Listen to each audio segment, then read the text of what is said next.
Bem, boa noite. Eu acho, honestamente, agora em relação à entrevista de ontem, eu acho que não houve entrevista. Houve um debate em que o Bonner e a Renata agiram praticamente como candidatos também da esquerda, como representantes da esquerda. A gente não viu perguntas que visavam informar o público, né? A maior parte das perguntas, inclusive, não foram feitas. E isso que é uma coisa curiosa, né? Eles chamaram o presidente Bolsonaro de candidato, em vez de chamar de presidente, como deveria ser o protocolo. Então, uma clara demonstração de falta de respeito, né? Nesses detalhes que a gente começa a pegar a falta de respeito deles. Em primeiro lugar, eles o trataram como candidato, sempre o chamando de candidato. Mas as perguntas que eles fizeram foram para o presidente. As perguntas eram sempre sobre o governo e não sobre o que ele pretende fazer no próximo governo dele, caso ele seja eleito, as plataformas dele, etc. Claro, de vez em quando, para disfarçar, eles enfiavam, né, essa pergunta assim de um jeito meio disfarçado. Eles falavam, você já tinha falado que o Centrão é tudo ladrão, mas aí você está governando com o Centrão, isso e aquilo, aí veio aquele youtuber, tirou o sarro de você, falou sobre isso, etc, etc, etc. Claramente uma provocação. Aí no final, para não parecer tanto assim uma provocação, eles enfiaram. E no seu próximo governo, você pretende fazer isso? Como é que é, né? Então, a gente, assim, é uma malícia fácil de perceber. Eles parece que eles perderam toda a vontade de agir com sutileza, né? Porque uma das coisas que a gente aprende no primeiro ano da propaganda é que propaganda para funcionar tem que ser feita de um jeito sutil. Quanto mais sutil, quanto menos a pessoa percebe que ela está consumindo propaganda, maior a chance dela seguir o que a propaganda está pedindo, maior a chance dela ser mais sugestionável.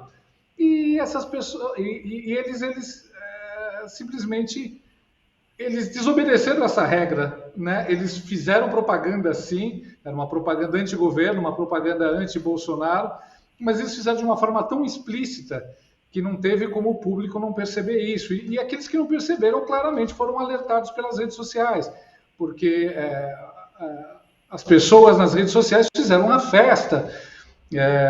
Eles tentaram ser sutis, não foram, inclusive mentiram, né, em alguns momentos. Eu acho que se a gente fosse fazer um paralelo com o futebol, a bola do jogo foi a hora em que a Renata falou o fique em casa se puder. Porque nesse momento ela entregou a bola para o Bolsonaro enquanto ele estava de frente para o gol, sem ninguém, né? Ela foi fazer um passe de lado e o Bolsonaro pegou no ato.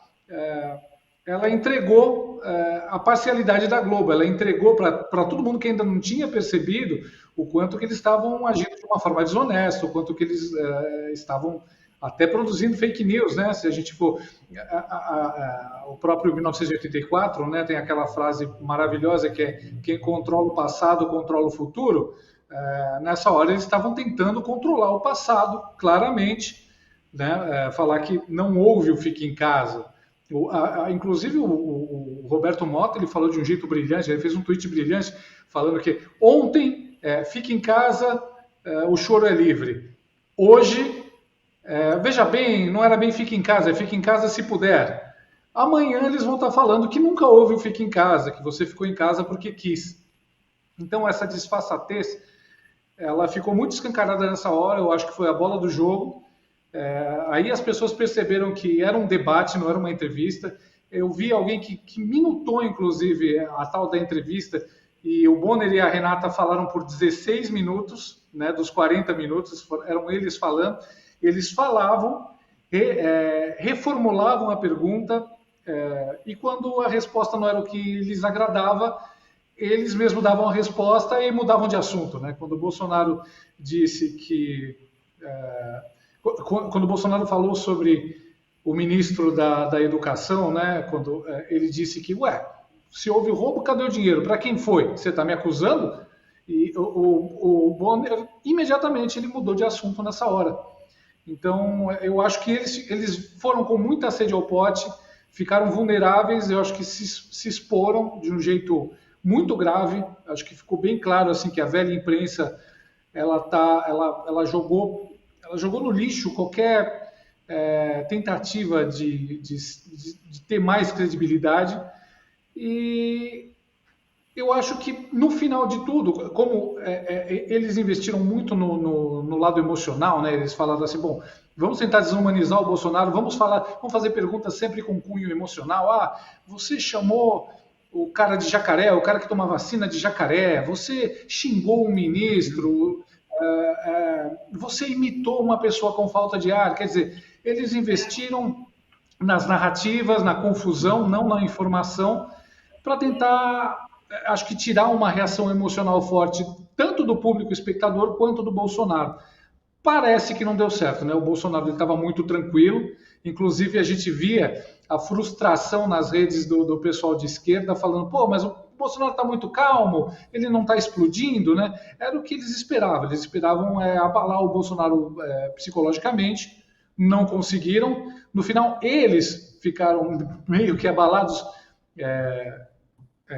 psicologicamente. A gente via claramente, né, quando eles foram desmentidos ao vivo, e inclusive no final, eu acho assim, começou de um jeito meio tenso, né, o Bolsonaro falando sobre a fake news que o Bonner fez na cara dele, mas terminou de um jeito, ele muito relaxado, né, ele inclusive falou, pô, já acabou, podia ficar mais 2 horas aqui, e a mesma coisa, né, quando ele saiu já tinha uma multidão aguardando lá do lado de fora, como aconteceu no Flow também, e foi comer batata frita, tinha outra multidão esperando por ele. Quer dizer, ele, no final das contas, foi uma entrevista que não valeu para muita coisa, além de fazer cair as máscaras dos jornalistas envolvidos. Pois é, mas